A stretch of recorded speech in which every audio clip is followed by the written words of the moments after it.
Hey, this is Anti-Chris with Mega Visions. I'm here with Matt covering No Place for Bravery with Ysbryd Games. Hey. Matt, can you tell me what No Place for Bravery is about? Action RPG, heavily inspired by games like Sekiro, Dark Souls, and also Devil May Cry. So we want to be in the middle of these two genres.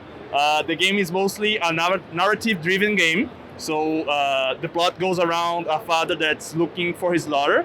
So it goes wandering through a devastated world looking for her. But it's also about like father absence and the consequences of growing up without being a father at home. So yeah, that's about it. So there's a lot of like narrative between the main character also thinking about his past. I noticed that there's like also like anytime that you go to a grave, which I'm assuming is very similar to a bonfire in Dark Souls, it goes like, you remember those who have fallen in battle. Can you give us a little bit more of context behind that? Awesome. So the game has gone through a very violent war where Dur, that's the continent that Thorn lives in, is the last place for men in the world. So yeah, it's a very like conflict between giants and gods and men. So I don't want to spoil the whole lore, but yeah, that's the tension between that's the tension that's happening in the world at the moment. Right on. You mentioned that some of the inspirations were like the Souls-like game and the Devil May Cry series. What were the things that you most wanted to emulate from those Souls games, and what is it that you're looking to like either make more accessible or that you thought was a bit more redundant? And what can we expect as players when we play No Place for Bravery? Okay, what I like from like the Souls-like genre specifically, it's how they are based with on timing and parrying and like knowing when to attack and when to retreat, and ultimately like having to think twice before going into like a combat. So that's what we wanted to take from the Souls-like genre. And from the action RPG, there is this frenzy of going wreck and slash. It's almost like a cathartic moment, like going like just gonna like beat some monsters and things like that. So we want to like mix the two and having the player getting both strategies to go throughout the game. So yeah, I think that's a good mix. Hell yeah.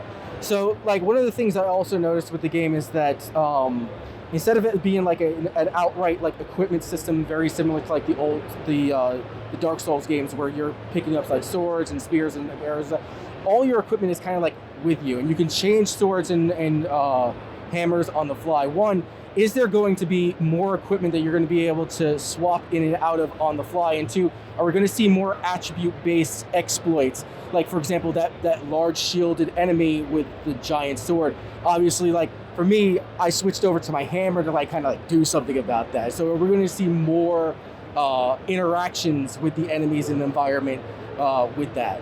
Awesome. I mean, I'm glad you know this, because the whole game, the whole combat system is about, like, using the right weapon at the right time. So yeah, gonna like encounter more weapons than the sword and the hammer. And there are specific type of enemies that you're gonna only defeat with a specific type of weapon. So both the combat system is based on the weapons as much as the level design. So it is important like to discover new areas and get access to a hidden path that you didn't have before. So there is the backtrack and the combat system that goes around the weapon system.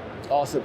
So is there going to be like a lot of backtracking, almost like a Metroidvania, or is it just still going to be very straightforward as far as it's I wouldn't put in the same box as the Metroidvania, as much as I wouldn't put it in the same box of a Souls game.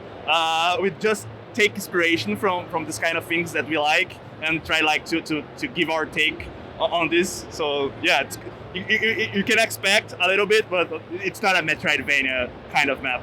Cool, thank you. So when can we expect No Place for Bravery? Awesome, on Q3 this year.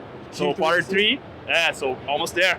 Outstanding. Thank you, Matt. Thank you for having me. Hey, keep an eye out for No Place for Bravery. Wish list.